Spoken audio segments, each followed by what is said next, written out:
it's time to sit back and relax with your favorite drink. And listen.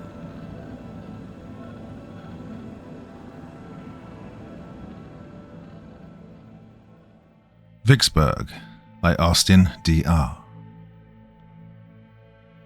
Chapter 1. The town was abuzz with the whirring of cars and the ceaseless hustling and bustling of busybodies so obsessed with their routines that they would unknowingly let life pass them by and miss out on the simple things. Several people chatted loudly as they crossed the streets on their way to work. Suffocating black smoke from many a car's exhaust pipe permeated the air and polluted the sky with clouds of smoke. Rats scavenged for food and left trails of wet, goopy trash along the walking paths. The unsanitary conditions would lead to the spread of several pestilences, leading to the town's hospitals becoming clogged. A clap of thunder eviscerated the sound barrier, accompanied by the steady drizzle of rain. I watched the town fade from view as I rode the public bus. As any who was familiar with this form of transportation could attest to, the bus was congested to the brim with several passengers, all with varying characters and hygiene. Due to the tight, cramped build in the bus's structure, many passengers were sandwiched together, some packed together like a can of sardines, and they certainly smelled like it too. Greasy, slimy sweat rolled down the forehead of a large, burly guy I was forced to sit by. He'd sweated so much his white, buttoned shirt was see-through. His foul, decaying stench wrinkled my nostrils, with the urge to gag becoming harder to suppress. His whiskers were wild and unkempt, his eyes so wide they could have burst from his sockets. When he stared at me, the best I could do was offer a light-hearted smile. "Well, good afternoon to you, sir." He stared at me for a minute, not saying anything. His discolored eyes peered in opposite directions as if he was staring into infinity. After nothing of note happened between us, I tried to focus on my trip. I held the handle of my briefcase with some hesitation. The town soon became a dot in my eye before sinking into the inky abyss. This was it. It was really it. I turned my attention back to the ride. To think this was the last time I'd be seeing this town. Sure, it had one school, a single grocery store, and a police station, but it had its charms, such as its park on the western side of the town. I gazed at the man beside me again, but he was still in his own little world. I tapped the handle a few times as I watched the passengers start to settle down into their seats. Those who could not depend on their hand grips, well, they stood there, shaking slightly any time the bus made a stop. Even then it felt like the bus wasn't even close to thinning out, instead becoming more inflated by the minute. Every now and then I looked up to see passengers trickling out. I didn't know how they could handle being nearly suffocated by the claustrophobic crowds. It reminded me of the droves of people at auditoriums watching ball games. The air became hotter from the body heat and warm breath radiating from the travelers. During the third stop, the heavy-set gentleman finally left his seat and walked away without as much as saying goodbye. Not that I was intending on saying goodbye anyway, but it would have been thoughtful. A trace of the fat man's putrid stench lingered in the air. I sighed to myself and plopped the briefcase on the seat. My fingers strummed the side as a twinge of doubt arose within me. It'll be a couple of hours until I reach my destination. 3 hours, give or take. The town did not have the best reputation, but my company insisted that I move there. "Pardon me, my good sir. Would you mind if I sat there?" I shook my head clean of the thoughts and looked up. There stood a well-dressed man wearing beige slacks and an overcoat. He wore a matching top hat on his head and boasted a thin, brown moustache that twirled at the ends. He withdrew his hat and tipped it to me in a friendly gesture. "Oh, sure, be my guest." The gent elegantly found purchase on the seat and watched me fiddle around with my luggage. After what seemed like an eternity of him staring me down, he reached into his pocket and withdrew a business card. "My name is Jack Skinner, private investigator." He placed the card in my hand, and I flicked it around to analyze it. "Well, seems legit. What are you trying to solve?" Jacques smiled at me, revealing a small piece between his two front teeth. "Ever heard of a man named Walter Bean?" Walter Bean. The name sounded familiar. I rummaged through my mind for a few seconds. He was the owner of a furniture company, right? Aye, 68-year-old Walter Bean, a CEO and a family man. He was the owner of a huge corporation. He was last seen 2 weeks ago. Well, he apparently was looking to expand his business in the town of Vicksburg. But, well, after he made the business trip, he never came back. Which is where I come in. My eyes widened. Vicksburg? That's where I'm going, as a matter of fact. Jacques' eyebrow arched, his interest peaked. Really? That is quite the coincidence. He withdrew a picture of Walter Bean. He was a slightly portly figure with a balding head and spindly moustache. Walter wore a red 3XL cotton shirt and khaki pants. He had a half grin on his face as he stood in front of his office. Jacques rubbed his chin and probed me further. Why are you going to Vicksburg, if you don't mind me asking? A business trip, I explained. They said it was non-negotiable. Perhaps, but I am certain you've heard of the story behind the town and why it's held with such disdain. I shook my head. I know that the town is worn down and practically a ghost town, but I'm not afraid of any ghost stories. He laughed. Okay then. Well, legend goes that during the 1770s, the town of Vicksburg was once a prosperous place with friendly faces everywhere. People openly shared with each other, and no one was left without. Real utopia, I guess is the term. I quietly listened to the private investigator as he further lectured me on the town's folklore. Well, that was until there was a certain woman who grew up with nothing before marrying into a noble family. She was beloved by her husband, but she had one fear that's universal to everyone regardless of their status, and the fear of death.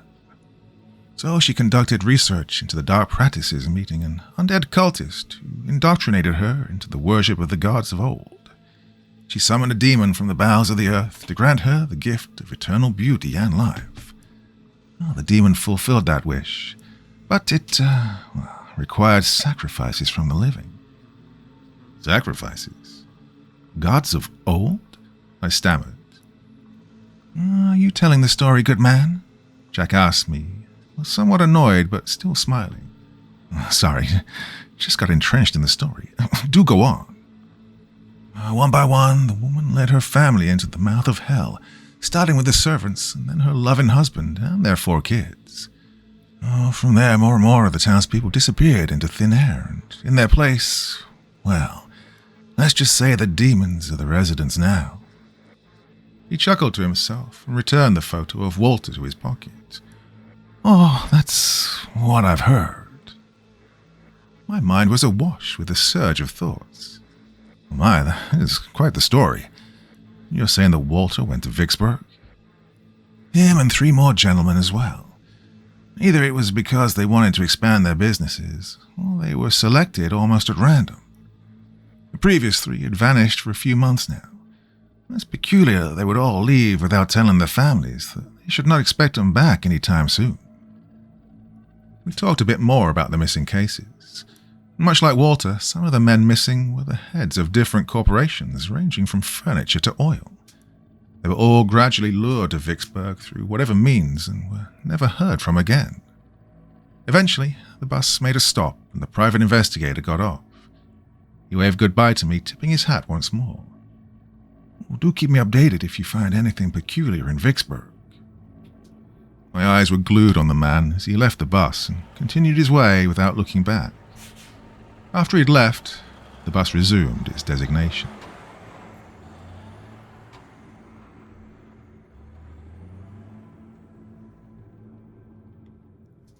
Chapter 2.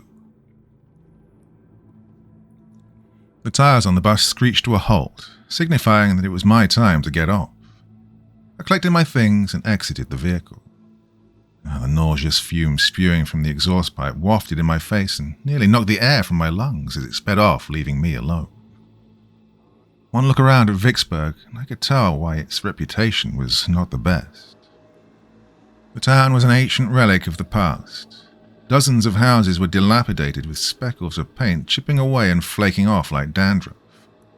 The walls had caved in over time, to to the point where the roofs were barely hanging on by a thread. I passed by buildings that were scorched down to the wood and abandoned to the wrath of Mother Nature. Moss grew along the sides of brick walls and rats ran rampant through the streets.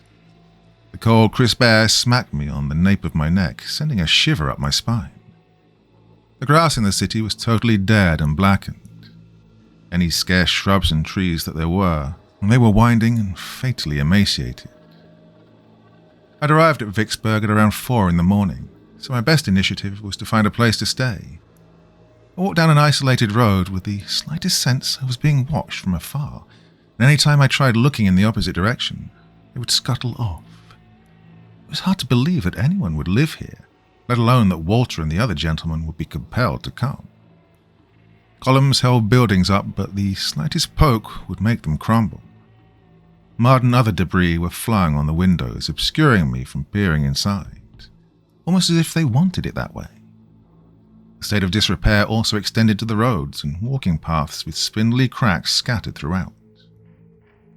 I travelled down the square of the town, seeing several small businesses denoting some of the products you could expect to purchase, like canned goods or bread. The light posts were faintly lit, reminding me of twilight, with the sun's rays partially illuminating the atmosphere, a perfect combination wherein it was neither too dark nor completely lit.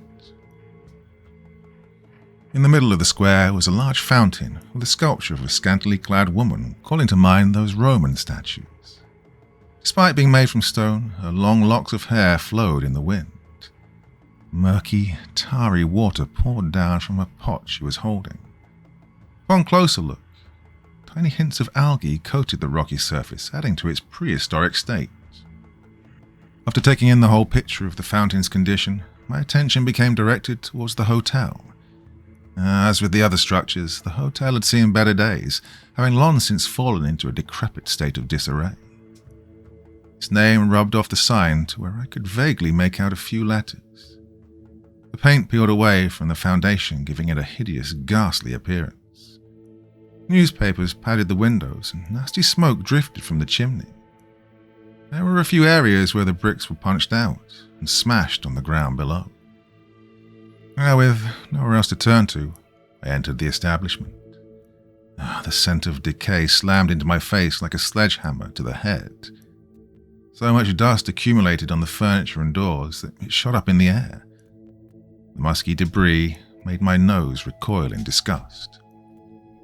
Coughing, I scanned the surroundings. 2 chairs with bare backs lined a shaggy rug that had become green from the moss residing on it. Photos decked the walls, some dating back to the 1800s and eroded over time due to the improper maintenance. I approached the service desk, spotting a book on the desk. Heavy layers of dust coated the surface. I looked past the desk, noticing copious amounts of cobwebs dangling from the bookshelves and ceiling. A small bell lay beside the journal. Weighing my options again, I tentatively pressed the knob. Nothing. I tapped my fingers on my briefcase and waited a few seconds. I rang the bell again after 10 seconds had passed. Still no one stirred from the faint sound. I stared at my wristwatch, seeing that it was almost 5. Perhaps if I was more assertive, I could somehow convince a citizen of this town to offer me a place to stay. As I turned to leave, I finally heard a commotion. Good morning, sir. I turned to the desk again, my eyes beholding a peculiar man. Strange, I didn't hear him walk behind the service desk, and judging by how sudden his appearance was, he'd practically manifested. He could have been hiding on the floor the whole time. I internally understood people's apprehension for the physical features of a Vicksburg citizen. This gentleman was pale, deathly so. His skin lacked any ounce of pigmentation, looking more like a reanimated corpse. Not one speck of hair was on his slick body, with his cranium briefly illuminated under the faint light. His eyes, however, were the most jarring attribute. They were as black as a starless sky, darker than the pitch-black void. I was uncertain if it was a result of his pupils expanding to collect more light, or if his irises were naturally black. He seemed to notice my repulsion of his peepers, and so he tried offering me a smile. Except it was the furthest thing from a smile, more a poor man's replication of one. He possessed a row of sharp, jagged teeth that, when parted, only revealed a jet of inky nothingness at the back of his throat. He spoke in a low, guttural voice, somehow sounding distant and yet still close. He arched his head to the side, analyzing the subtlest of my movements. "Welcome to our town, sir." There was nothing more that I wanted than to end the conversation and get the hell out of Dodge, but where would I go? I tried to muster up as much politeness as I could. "Yeah, I'd like a room." The enigmatic man's eyes widened more. I felt that he was staring into the recesses of my soul and got his jollies from frightening me. "Very good, sir." His long skeletal fingers groped the journal. "Oh, how much is a room for the night?" I asked. "Oh, no need for payment," he chuckled. Purple goo glistened on his yellow-stained teeth and landed on the desk. "You don't have to pay a single dime." "Really? That'd be great." Not once during our discussion did the gentleman ever blink. If anything, he'd freeze up temporarily and just glare at me like a record that has the issue of skipping before resuming. His body moved in a wobbly, drunken stupor, with his knees buckling and jerking. Did he even have a pair of feet hidden behind the counter? Well, he pushed the journal to me and handed me a pen. Once I opened the book, I immediately knew something was amiss. Walter Bean? The employee froze in place. Yes. He visited this same hotel. We like to keep their names and addresses for documentation." "Well, it says he signed this exactly 2 weeks ago."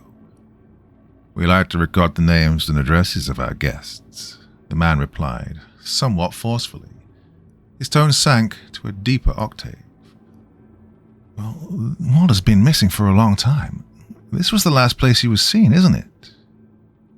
The man leaned in, looking at me with his black holes for eyes. "I assure you that you have nothing to worry about. For all intents and purposes, we're not allowed to discuss our clients' private information." Damn, he wasn't budging. I could argue with him for hours and hours, but I was not mentally willing to do so. I shrugged and sighed in defeat. "So, just sign my name and address, right?" "Very good, sir." I jotted down my signature and address and closed the book. Well, this town is something else. "Whatever do you mean?" he asked. "It's just in a state of total disrepair. Hardly any birds or other animals aside from rats, and everything just seems so bleak." He chuckled again, hearing my complaints. "You sound like you're starving for some entertainment." Without saying anything further, he disappeared almost as quickly as he'd manifested. Before I could question him on his sudden interest, he returned holding a flyer in his hand. "Tell me, you alone?" "Alone? Why is that crucial information?" Normally I would be put off by that sort of invasive question, but, well, I decided to play along. "I am single, yes." The gentleman's smile widened, purple fluid rolling down his mouth in thick layers.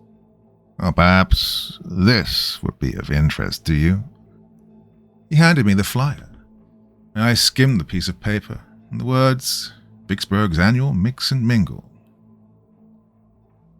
My eyebrows stretched in surprise. A dating game. He jerked a bit, giving a firm grip on his arm. His frail fingers reached out for the flyer in hopes of reclaiming it, but his grip tightened, forcing him to reel back. There was visible hurt on his face, as if he was conflicted with revealing the occasion to me. He hissed under his breath before the internal conflict resolved itself. "It's a tradition we have here in our little town." "And, is it the only thing to do here? Nothing like a movie theater or anything that grandiose?" He didn't know what I was blabbering on about. Never mind, I'll keep this in mind. The tips of the employee's mouth curled then. You won't regret this." With nothing more to say, he pulled the key off the hook and dropped it on my open palm. "Enjoy your stay, sir." Nodding, I started the long ascent up the stairs. As I left, I heard a shrill voice whispering maliciously at the man. It was so low, however, that I could not make out what the heated words were. Come to think of it, I didn't recall seeing anyone else at the hotel. The wooden planks creaked under my feet when I approached my room. More dust settled along the rails of the stairs. While I waited for the man, I did sneak a peek at one photo that said the hotel was established 3 centuries ago. Well, you'd think that during all that time, they'd consider some renovations. From the erosion over the centuries, large gaping holes formed on the floorboards, threatening to swallow up any poor sap unaware of their presence. Room 3. I opened the door and, in doing so, several cockroaches scuttered out. Peeping inside, it was a relieving sight to see that the room, even though it was old, looked presentable. I settled down on the bed's cover, not daring to even see what was underneath. Later that day, once I'd settled in, I'd have to meet up to discuss my business with the higher-ups. While thinking about it, my eyes wandered back to the flyer and Walter's disappearance. I knew damn well that the employee was lying through his mustard teeth. Thinking back, not only was Walter's name and address listed, but so were the other men that Jacques had reported missing. All of them arrived at the hotel at some point, only they'd never checked out. Right, I'll contact the private eye soon.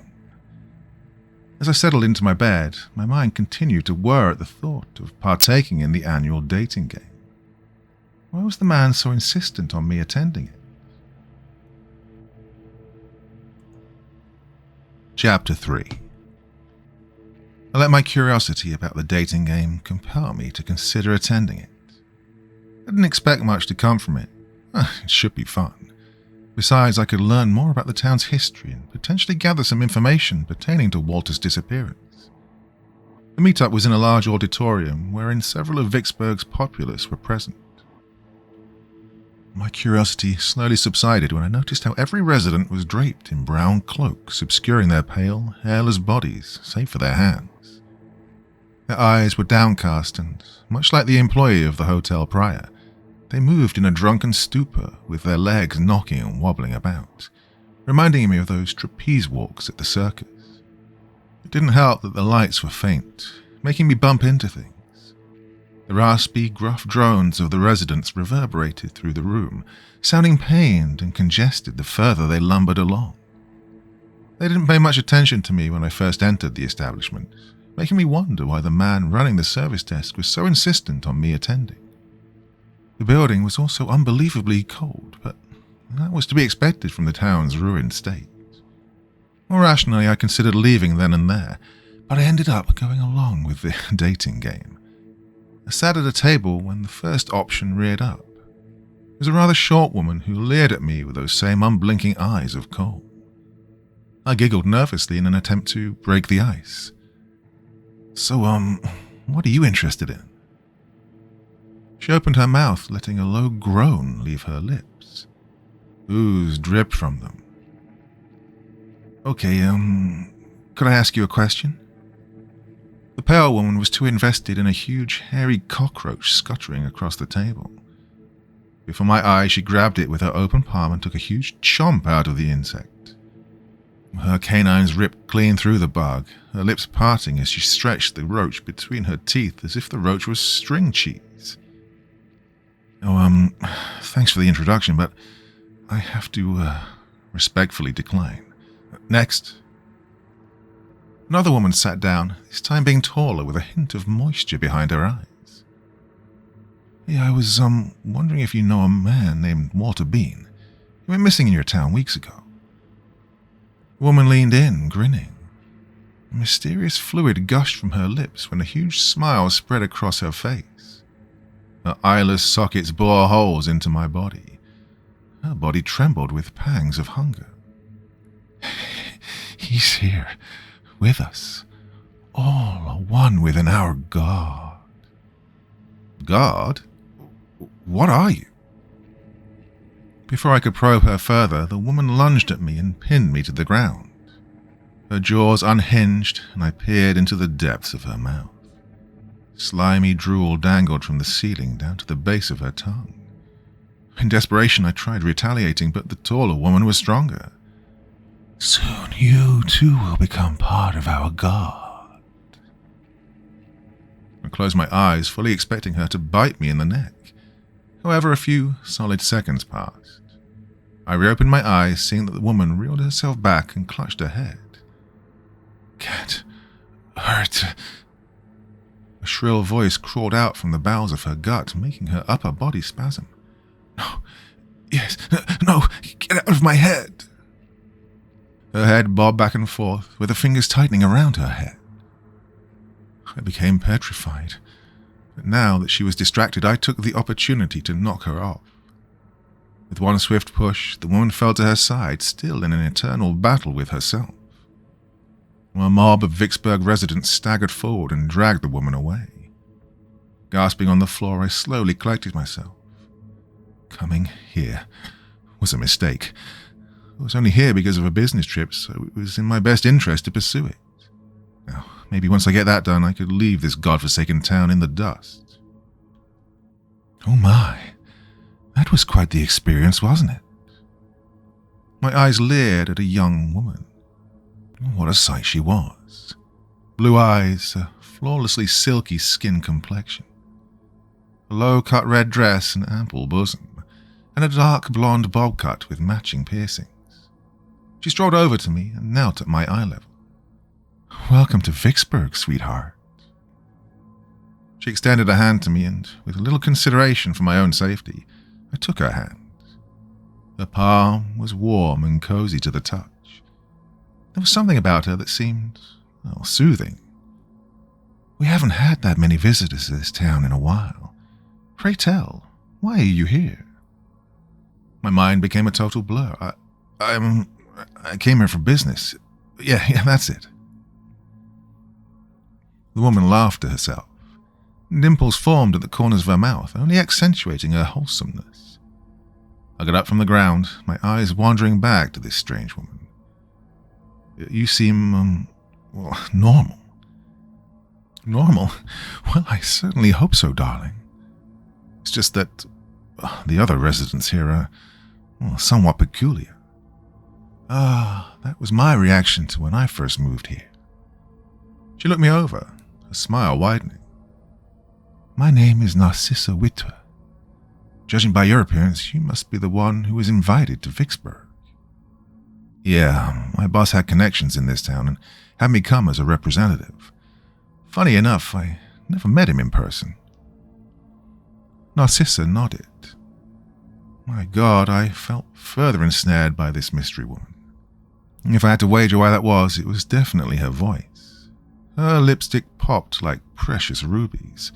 Her plump, luscious lips were like hot butter with how flawlessly she spoke. I slowly forgot the horror of being nearly ingested by a psychotic woman. The more she talked, the more I felt myself falling deeper for her. "You, happened to be invited to attend this occasion?" "Why, yeah, I thought it'd be pretty interesting. Vicksburg has this as a tradition. Well, I was honestly getting bored out of my mind, my dear, but you made this more fun." I looked down and twiddled my thumbs. "So, you willing to try this date out?" I would love that. We ended up talking for hours, far past the time limit. Narcissa was truly an interesting individual. She had an extensive knowledge of the town and other subject matter. I found myself further wowed by her effortless recounting of historical events, providing me with such an elaborate description, I was wondering if she'd witnessed any herself. She claimed to have family back in some city and was intending on returning there after the business trip.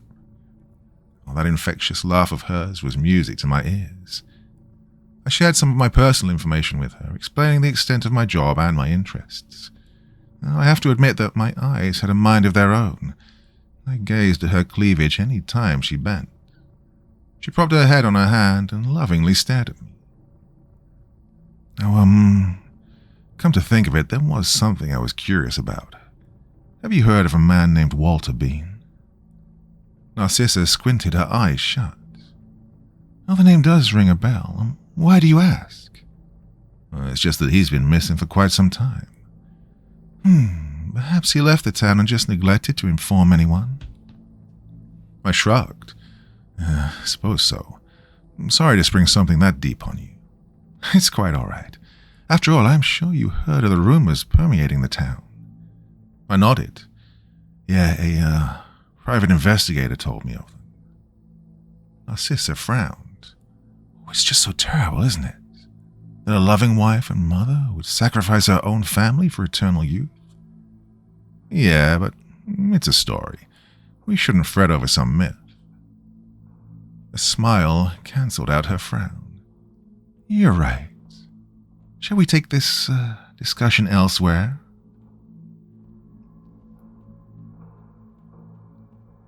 Chapter 4. As my time in Vicksburg progressed, I met up with Narcissa more and more. Her cutesy yet mature, witty personality was her signature charm. She filled me in on the origins of the myth again with such vividness, it was like she was actually there.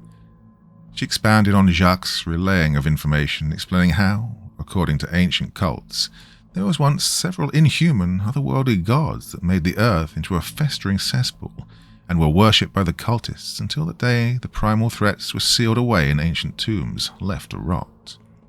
That is, till the day they'll arise and treat mankind as an insignificant bug.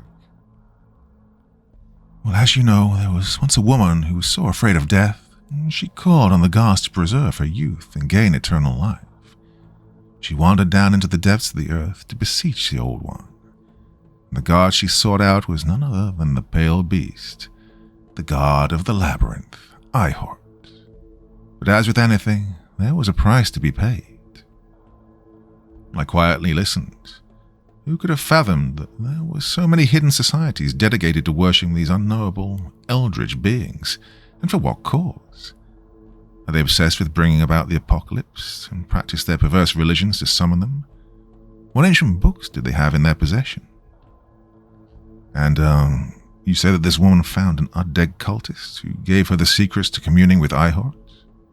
What did she have to do? Oh, reprehensible acts that went against natural law and would damn her very soul to the darkest pits of hell. She knew the secrets of where the gods of old lay dead and where they would once more trek. She uncovered the truth behind our own reality and peeked her eyes into infinity. With the assistance of that pale beast, she could even travel to dimensions without the need of ever leaving home. Life itself was an illusion, a cheap replica of what eternity felt like. My heart sank into the depths of my body. Cults, an ancient primal god. My mind connected the dots back to when I first took part in that dating game. All the citizens of Vicksburg wore cloaks, something I should have correlated long ago.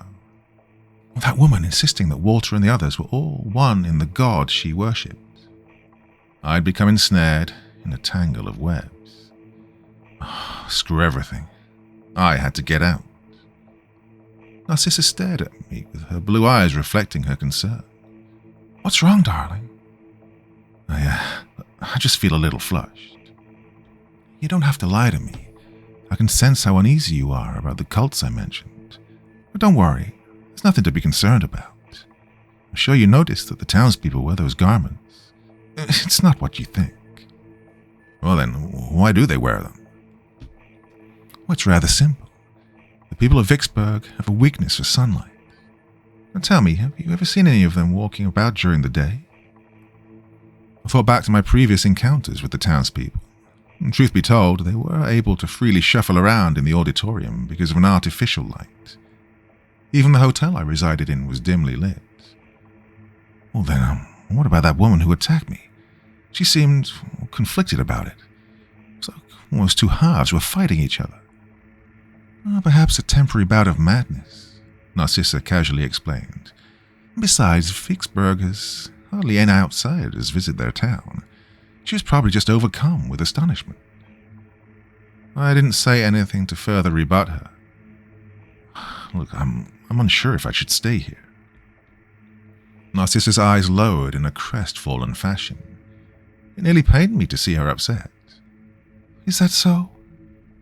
I've spent about 2 weeks here and I was never able to find the people who wanted to do business with me. To be completely frank, I believe it was all just a ruse to make me look like a fool. The blonde woman paused and thought intensely on her next move. If that is the truth, then I might as well explain why I'm really here. My curiosity piqued in that moment. What happened? To tell you the truth, my life back home isn't good. I have a husband who's a raging alcoholic who would beat me unconscious every day he came back from work. If it wasn't me, he'd go after our 2 kids. One day he beat me up so badly She paused, tears rolling down her cheeks. I was in the hospital for 3 months, and after that I somehow managed to escape his wrath and ran away from home. She covered her eyes with her hands and bitterly wept into them. Her breathing became staggered the more she let her raw emotions loose. I know I shouldn't have abandoned my kids with their father. It was a moment of weakness. I didn't know what to say in that instant. It was quite the bombshell I was handed. Without thinking heavily on it, I gently embraced her. She was startled at first, but she slowly melted into the hug, clasping my back. I'm so sorry to hear that. You shouldn't be. It's not your problem to deal with, she replied. Look, I'm planning on leaving Vicksburg tomorrow. If it's fine with you, would you care to accompany me? Her eyes widened in surprise. Are you sure? I don't want to be a burden on you. No, you won't bother me at all. It's the least I could do.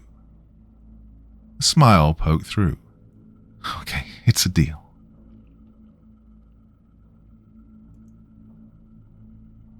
Chapter 5. It was approaching night time when I returned to the hotel. I approached the counter and hit the bell.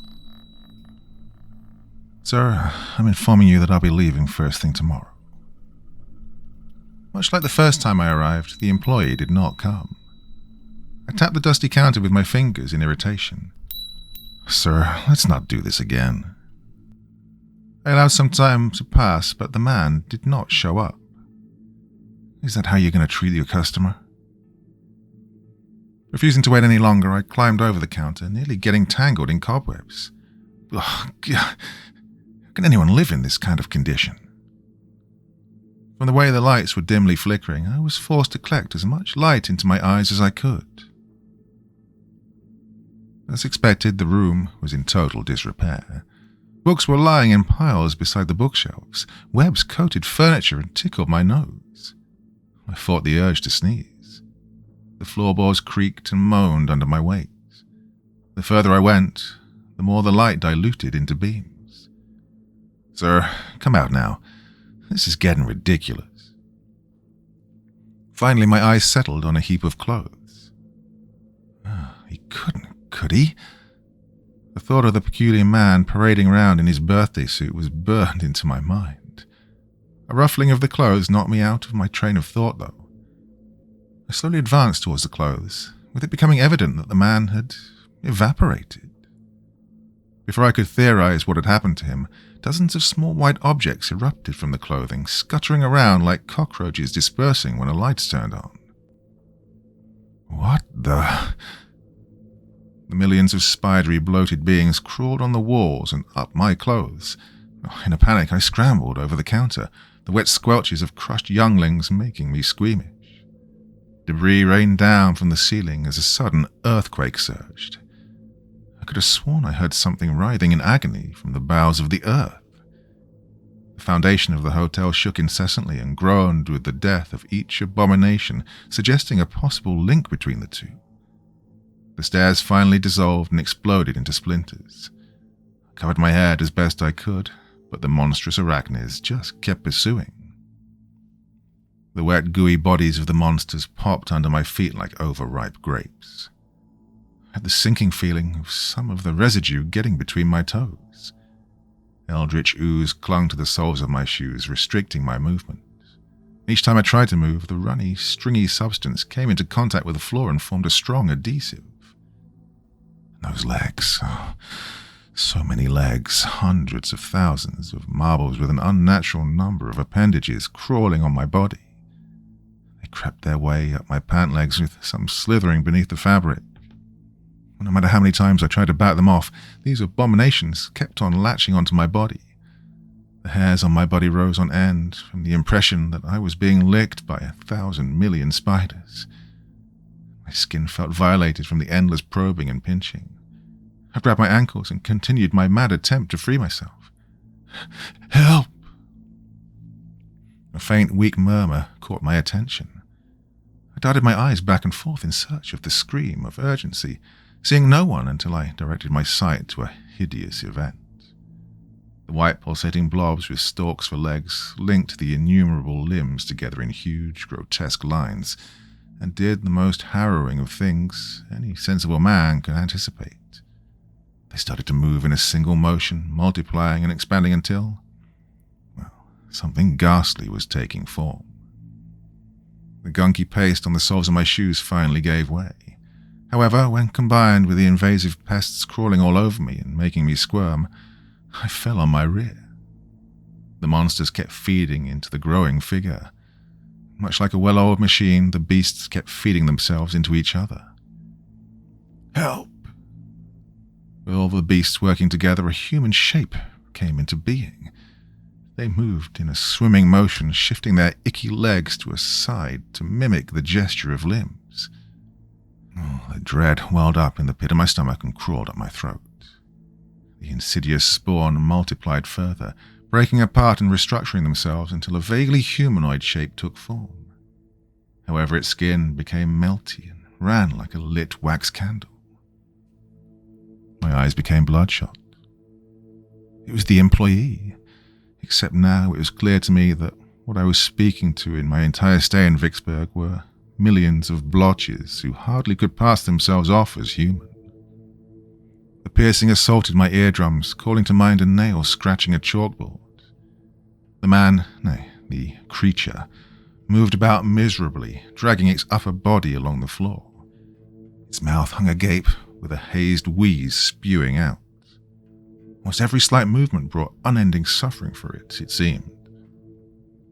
The humanoid anomaly held out its hand to me, gesturing in a hopeful fashion. It jerked itself closer to me, moaning and shuffling just to stay in its form a bit longer. I became unfrozen temporarily, horrified at the unholy display which violated the laws of nature that every being under the sun had to follow. The hotel continued to collapse around us, shaking me out of my terror. I slowly backed away from the monster, but it somehow sensed what I was intending to do and clawed its way towards me. It hissed at me, destroying the illusion it was desperately clinging onto. Before it could strike, a plank fell from the collapsing ceiling and pinned it down.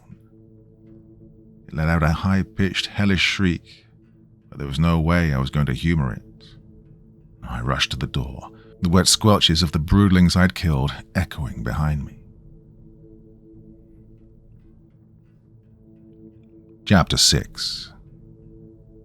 I succeeded in escaping the hotel as it suffered its final death throes and went up in a heap of primeval dust.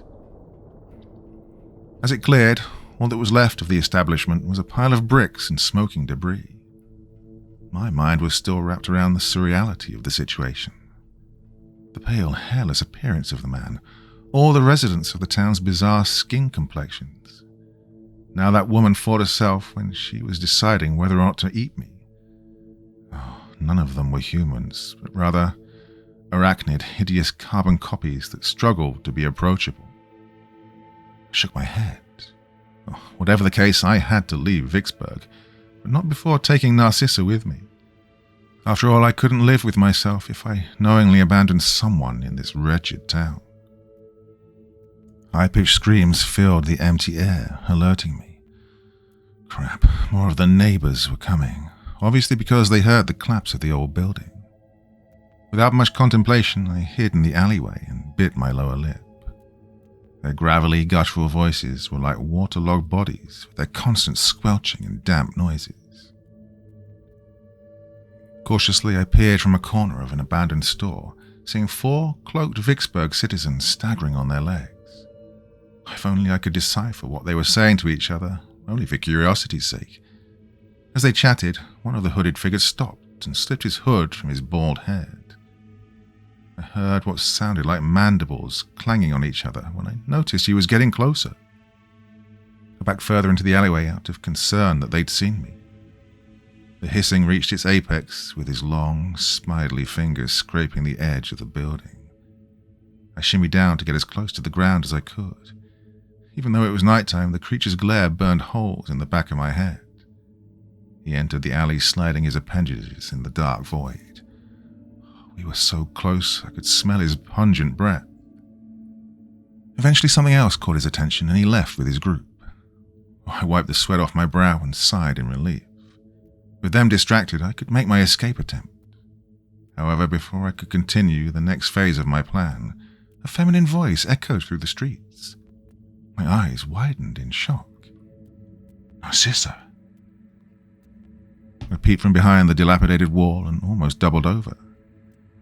Narcissa was captured by the Vicksburg anomalies with her distress. Her arms flailed around with the feeble hope of striking one of her threats. I had to do something, but what could I do? I rummaged through my mind for a solution, but Narcissa's screams were making me anxious. Swallowing my pride, I sprinted towards the assembly and balled my fists. I swung wildly in the air, smashing my knuckles over and over into their gelatinous mass, but it felt like I was punching raw meat. The more I railed against them, the more the Vicksburg anomalies gradually lost their corporeal forms and disintegrated, exploding into millions of skittering spiders. Narcissa glared in absolute horror upon seeing these humanoid beings dissolve into pulsating, rampant marbles on thousands of stalks. What is this? There was no time to explain. I grabbed her wrist and urged her to move. Her warm, silky hand felt amazing to grope, but I threw that thought to the back of my mind. My heart galloped behind my chest as my breathing became taxing. My lungs wheezed and buckled beneath my ribcage. The sounds of thousands of bony, fleshless legs scraping the ground reverberated onto the streets. Everyone in this town, all those monstrosities linked together, mimicking the basic movements of the human body. Narcissa shared an equal look of dread. What should we do? She grasped my arm and squeezed up against it. Her soft breasts felt amazing around my wedged arm, driving me crazy. Her warm breath sent a chill down my spine. Even when she was terrified, that statuesque build and her intense glare made her impeccable.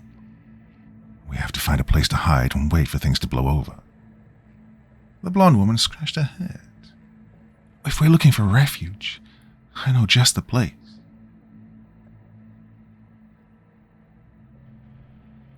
Chapter 7.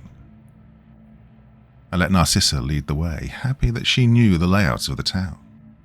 Throughout the whole secretive walk, we did not speak a word to each other. The air around us became thick enough to slice with a knife. After a few seconds, I tried to break the ice. So, we've been traveling for a while, haven't we? She did not respond. That night was especially breathtaking. The moon was in close proximity to the earth, resembling a polished pearl. Narcissa used the light radiating from the celestial body and led me further away from the town and into the rough thickets of the woods. The forest was completely bereft of noise. No owls screeched in the night, and if there were crickets, they were deathly silent. Narcissa gently tugged my arm deeper in the neck of the woods until we stopped at a cave.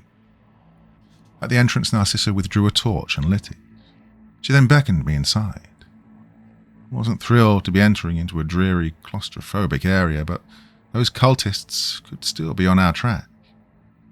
Soaking in my fears, I entered the cold and dreary cave.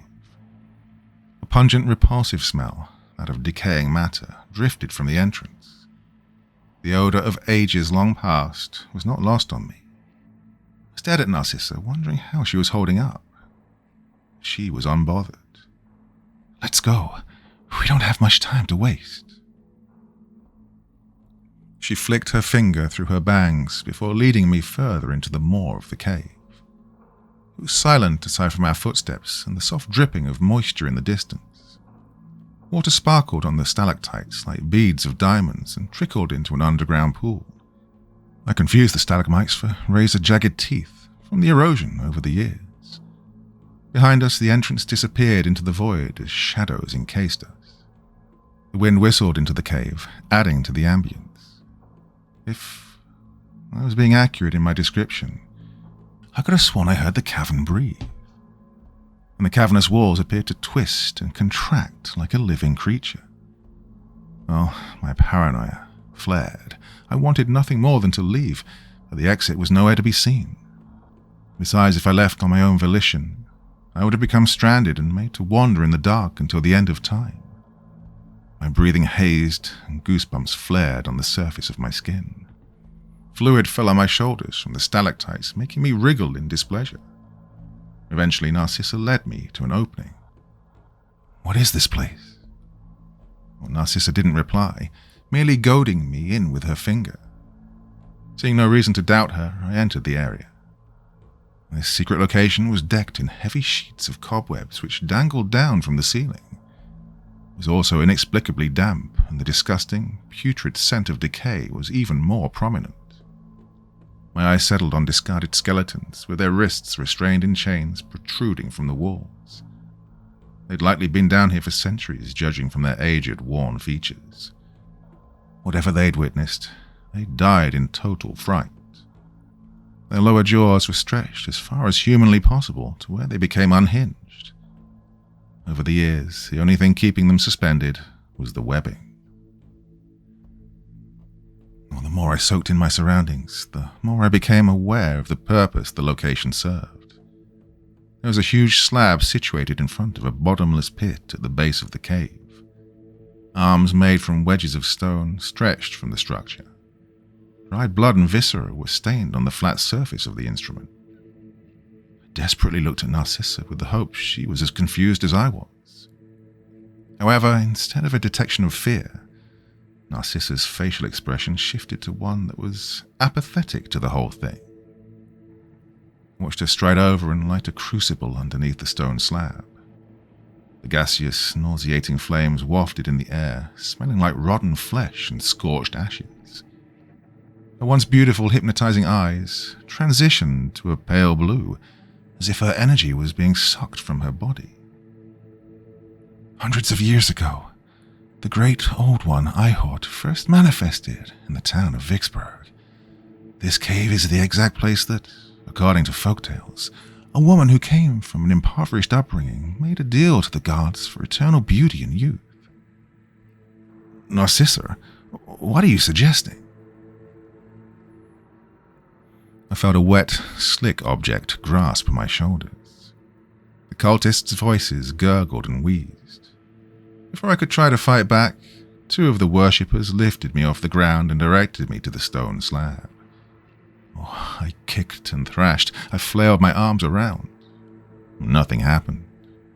They tossed me on the hard surface with such force I felt my spine buckle. My wrists were tightly tied to the arms of the instrument, the ropes eating into my tender flesh. Narcissa stared at me for a few seconds.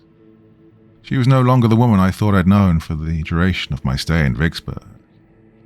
She strolled over, kneeling and staring at the primitive skeletons. And once again, my god will have a sacrifice.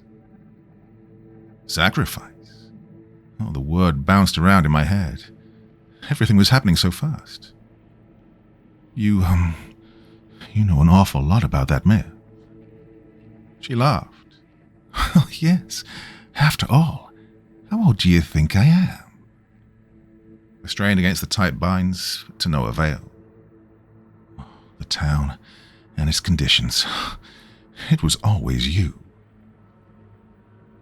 Hundreds of years ago, the town of Vicksburg was once a prosperous area. It was a massive trading town where corn, pumpkins, and fabric, you name it, were traded and sold. I was born to a poor family, but I was considered the fairest of the town. Of those, a nobleman took a liking. After meeting him on several nights, he popped the question to me, and I said yes. I grunted under my breath. And why did you betray your own family? What do you think is the one fear that all humans share? Narcissa asked, though it was clear she did not care what my answer was.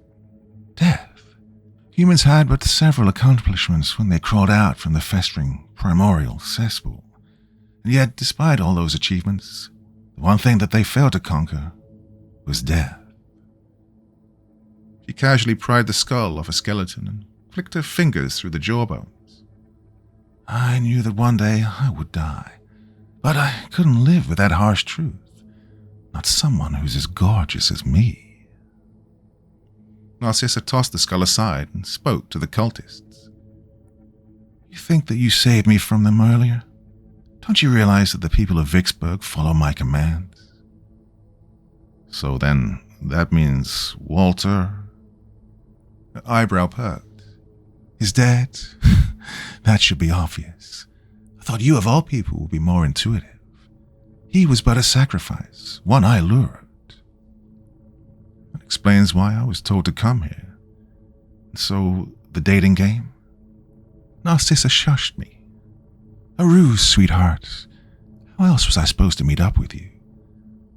The cultists backed away from me and collapsed on their knees in a praying stance. Oh, my fear of death became so great, I called on the god of the labyrinth to grant me eternity, which he did. However, I neglected the fact that Ihord himself had his own terms.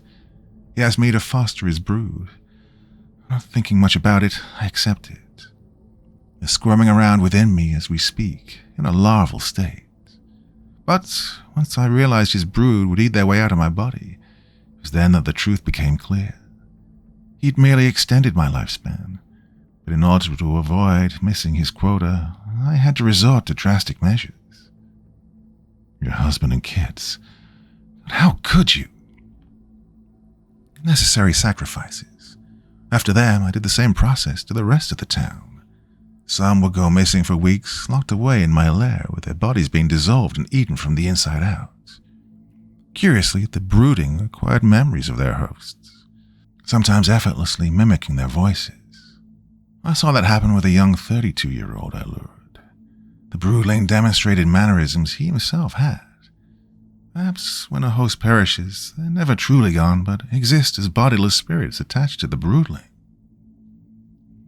Well, it made a considerable amount of sense, despite the bizarre nature of it. The hotel worker and the woman I'd met at the dating game. Their essences were still present within these anomalies, and they were crying for release. Narcissa cleared her throat and walked over to caress my cheek. Ah, shame. You were really nice. She chuckled again then. Eventually, in my haste to stay alive, I accidentally destroyed the town. I tried any solution I could think of, like introducing interbreeding among the broodling, but after a few centuries, that was no longer enough. What are you getting at of helping an old one? You know the risks these unspeakable monstrosities have for the earth. The god of the labyrinth shall once again be free to rule this world. I intend on becoming a loyal royalty once the ancient crypts are opened. I already have served Ihord faithfully as his high priestess for centuries. I am not some lowly, weak, insignificant human. I've ascended to godhood, and I believe I deserve my dues. Wouldn't you? My eyebrows furrowed. After I comforted you about the abuse you suffered, you believed that story. Narcissa's chuckling became louder and echoed throughout the cave. Gods, you're as pathetic as all those other humans who I tricked into loving me. I snarled at that. You'll never get away with this. I'll escape and tell Jacques all about what I've learned. This town will be demolished faster than you could even blink. Narcissa's grin stretched around her ears now. Need I remind you that the broodling follow my commands because of the spawn that is swimming in my stomach? Through Ihord, I have eyes all over the scope of this world. Let's just say he has paid a very special visit. I wanted to say more, perhaps call Narcissa every name under the sun. But I froze when a series of tremors shook the cave to its very core. Narcissa maniacally snickered at me, relishing in how utterly defenseless I was. Now, time for you to make the choice so many before you have. My fear bubbled from the deepest regions of my stomach, but there was no one present who could help me. The ceiling quaked as a series of cracks formed. Stalactites of varying sizes crumbled and fell around me. It was as if legions of freight trains had collided all at once in a massive collision of biblical proportions.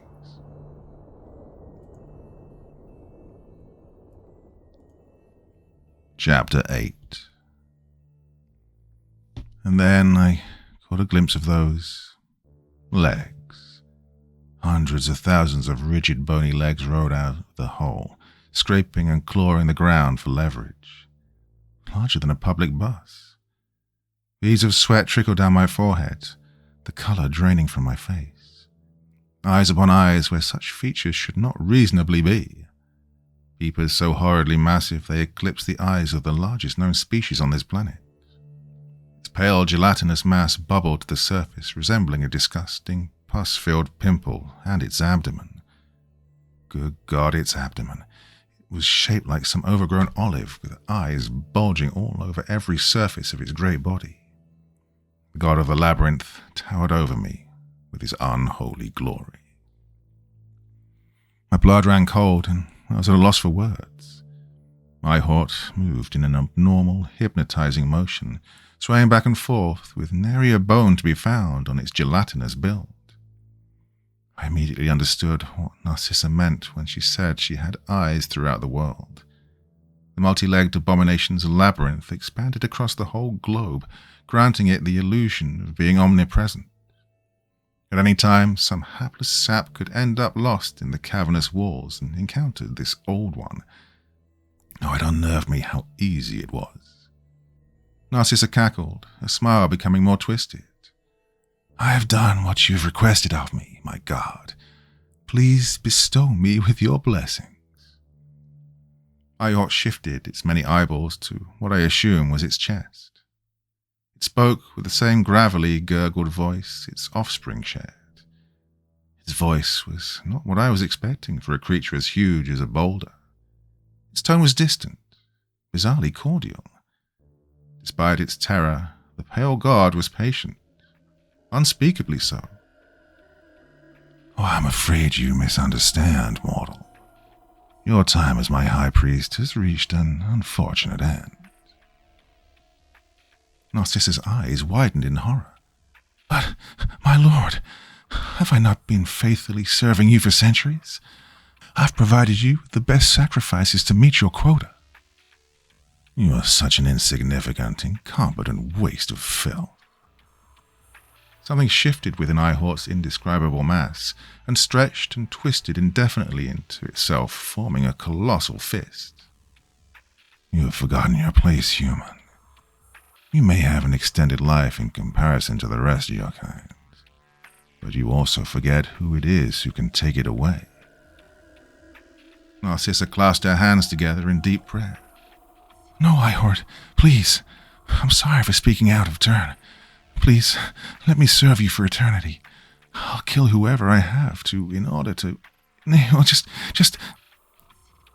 Without warning, Narcissa kneeled forward, grimacing. Her eyes bulged upon the realization of what was happening to her.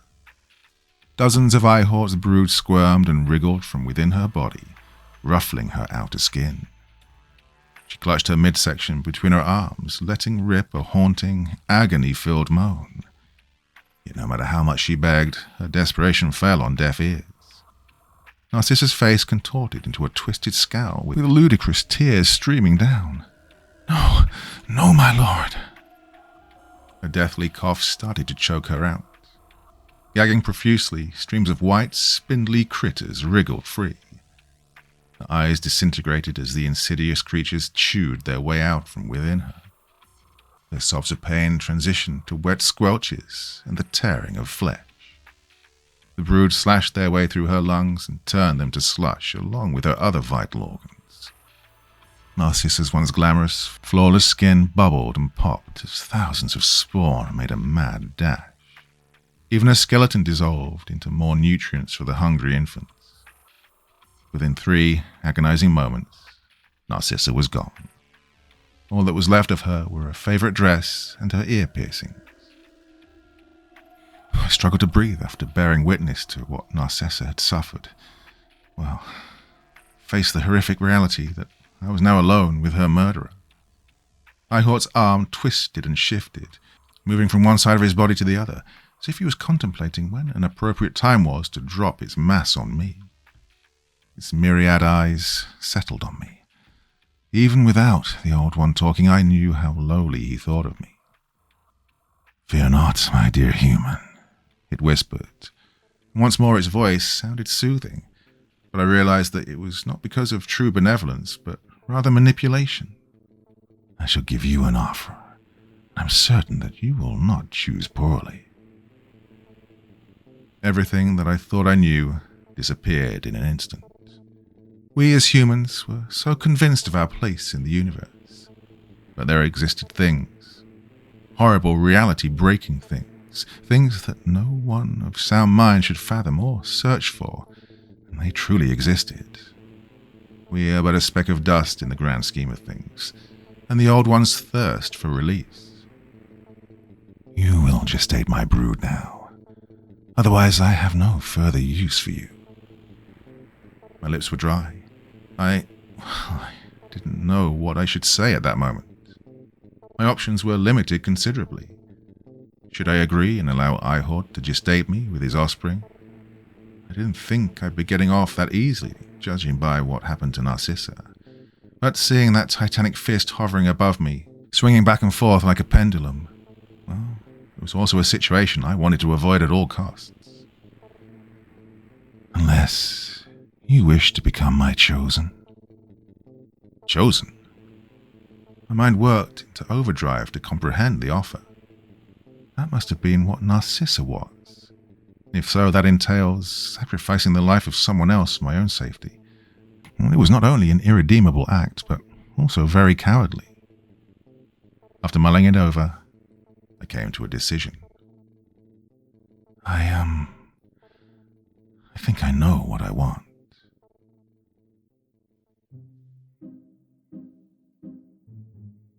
You see, my dear friends, that is why you never use public transportation unless you have to. Just don't get on the bus and go there in the first place and all will be fine. That was a weird and wonderful one, wasn't it?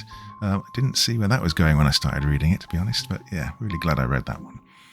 That is the pasta of the month over on the CREEPYPASTA wiki, or fandom as it's now known. A very intriguing tale. And, well, okay, that's read that all in one go, so I'm a bit tired now. So this end talk is gonna make any sense. Blah, blah, blah, blah. Okay, enough. I'll be back again very soon, my dear friends. Till the next time, very, very sweet dreams, and bye-bye.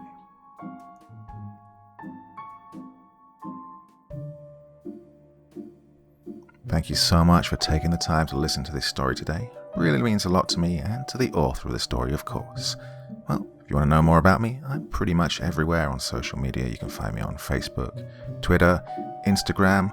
You can download my music on SoundCloud. I've got a Patreon if you feel like. Throw me $1 or $2. Very much appreciated. And of course, on Reddit, I have a place where you can leave stories if you want me to read one that you've written. Well, hoping to see you all again very soon. Till then, sweet dreams. Bye-bye.